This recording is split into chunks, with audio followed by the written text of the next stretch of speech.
அதை இப்ப கேளுங்க.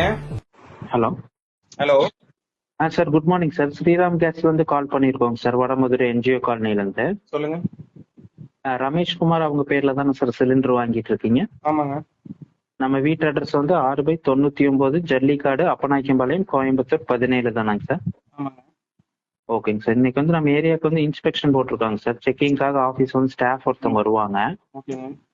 நம்ம கேஸ் டியூப் ரெகுலேட்டர்லாம் வந்து ப்ராப்பரா இருக்கா அப்படின்னு சொல்லி செக் பண்ணிட்டு நமக்கு அந்த கவர்மெண்ட்ல இருந்து ஒரு என்ஓசி ஃபார்ம் கொடுப்பாங்க. ஓகேங்க. அந்த ஃபார்ம் மட்டும் கொஞ்சம் கையெழுத்து போட்டு பத்திரமா வாங்கி வச்சுக்கோங்க. நீங்க அடுத்த டைம் சிலிண்டர் வாங்கும் போது நம்ம டெலிவரிமெண்ட் அந்த ஃபார்மை காட்டி சிலிண்டர் வாங்கிக்கிற மாதிரி இருக்கும். ஓகேங்க. அடுத்த 5 வருஷம் அந்த கேஸ் புக் நம்பர் ரினோல் பண்றதுக்காகவும் இந்த ஓடிபி நம்பர் ஜென்ரேட் பண்றதுக்காகவும் இன்சூரன்ஸ் கவரேஜ்க்காகவும் 236 ரூபாய் கட்டி பதிவு பண்ணுங்க சார். அதுக்கு ரசீதும் கொடுத்துருவாங்க. உங்களுக்கு இன்டர்ன் ஆயில் மெசேஜும் வந்துடும். அந்த 236,000 போன வாரம் வரைக்கும் தானே இருக்குது. இந்த வருஷத்துல இருந்து கவர்மெண்ட் அது வித்ட்ரா பண்ணிட்டாங்களே. என்னங்க சார்? நான் பாலிமர் ரிப்போர்ட்டருங்க. ஓகேங்க சார். போன வாரம் வரைக்கும் தாங்க பணம் வாங்குற மாதிரி இருந்தது. இந்த வாரத்துல போன வாரத்தோடய நிப்பாட்டிட்டாங்களே எலெக்ஷனுக்காக. இல்லைங்க சார், இந்த எண்ட் மந்த் எண்ட் வரைக்குமே இருக்குங்க இல்ல சார். இல்லைங்க, நான் உங்களுக்கு வேணா ப்ரூஃப் தரட்டா? அது சர்க்கியூட் போட்டாங்களாங்க சார்? உங்க அது கூட தெரியாம எப்படிங்க ஏஜென்சி வச்சு நடத்திட்டு இருக்கீங்க? நான் வேணா இப்ப நான் பாலிமர் ரிப்போர்ட்னு சொல்றேன். நான் இப்ப இதை வச்சு ஒரு செய்தி போட்டேன்னா உங்க ஏஜென்சி தான் க்ளோஸ் ஆகும். பரவாயில்லையா சார்? எங்களுக்கு கொடுத்த தகவல் தாங்க சார். எங்களுக்கு வந்து இந்த ஓனர் இதுகிட்டே கேளுங்க. போன வாரம் வரைக்கும் வசூல் பண்ணிட்டு இருக்க சொல்லி கவர்மெண்ட் இருந்தது. ஆர்டர் போட்டாச்சு. யார்கிட்டயும் வாங்க கூட ஃப்ரீ ஆஃப் காஸ்ட்ல செய்ய சொல்லி ஆர்டர் போட்டிருக்காங்க. நீங்க தெரியாம எல்லா நான் கூப்பிடுறேங்க சார். கேட்டு கூப்பிடுங்க. நான் ரிப்போர்ட்டர் தான் பேசுறேன். நான் தகவல் போன வாரத்தோட இது பண்ணியாச்சுங்க. சரி, ஓகே சார். எங்களுக்கு தெரியல. நான் ஓனர்ட்ட கேட்டுட்டு நான் உங்களுக்கு கூப்பிடுறேன் சார். கூப்பிடுங்க. Okay sir, thank you sir. கேட்டீங்களா? அதுல நான் மத்திய அரசு இலவசமா கேஸ் சர்வீஸ் செய்ய ஆர்டர் போட்டிருக்கேன்னு கேட்டா ஏஜென்சி நபரு இல்ல சார் இந்த மாசம் கடைசி வரைக்கும் பணம் வாங்க சொல்லிருக்கான்னு சொல்றாரு. உடனே நான் அதுக்கான ஆதாரத்தை அனுப்புவேன்னு சொன்னதும் உடனே ஓனர்கிட்ட கேட்டு சொல்றேன்னு போன கட் பண்ணிட்டாரு. ரொம்ப நேரம் அவர் கூப்பிடல. திரும்ப நானே ஏஜென்சிக்கு கால் பண்ணி பேசினேன். அதை கேளுங்க. ஹலோ, பாலிமர் ரிப்போர்ட்டருங்க. சார் சொல்லுங்க சார்.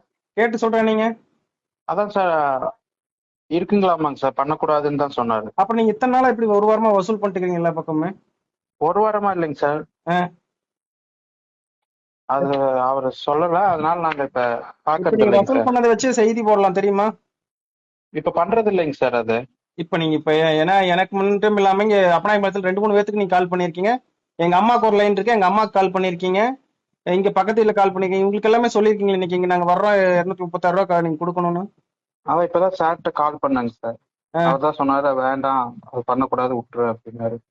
என்னங்க அசால்ட்டா எல்லாரோட ஆபீஸ் முன்னாடி அதை ஒட்ட சொல்லியிருக்காங்களே இல்ல சென்ட்ரல் கவர்மெண்ட்?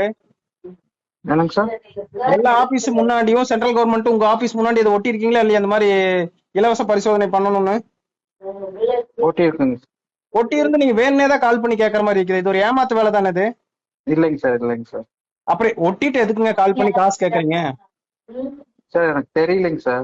உங்களுக்கு தெரியாம எப்படிங்க இப்படி பணம் வசூல் பண்ணிருக்கிறது? இப்ப லிஸ்ட் எடுக்கட்டா? நேத்து நீங்க முந்தா நேத்து இதுக்கு முன்னாடி எல்லாம் என்னென்ன நீங்க யாராவது செக்கிங் பண்ணிக்கீங்க எடுக்கலாமா? லிஸ்ட் கொடுக்குறீங்களா? அது பண்ணிருந்ததுங்க சார். அப்ப அதுக்கெல்லாம் காசு வாங்கி தானே பண்ணிருக்கீங்க? ஆமாங்க சார். அது எப்படி ரீஃபண்ட் பண்ணுவீங்களா? என்னென்ன ஓனர்ட்ட பேசிட்டு நான் சொல்றேங்க சார். அது நீங்க ரீஃபண்ட் பண்ணணும். இல்லைன்னா நான் இது வந்து ஒரு இஷ்யூ கொண்டு வருவேன் நானு. ஓகேங்க சார். கேட்டீங்களா? இப்ப பாத்தீங்களா, தெரிஞ்சுதா இப்ப அவங்க எப்படி பணத்தை வசூல் பண்ணிட்டு இருக்காங்கன்னு?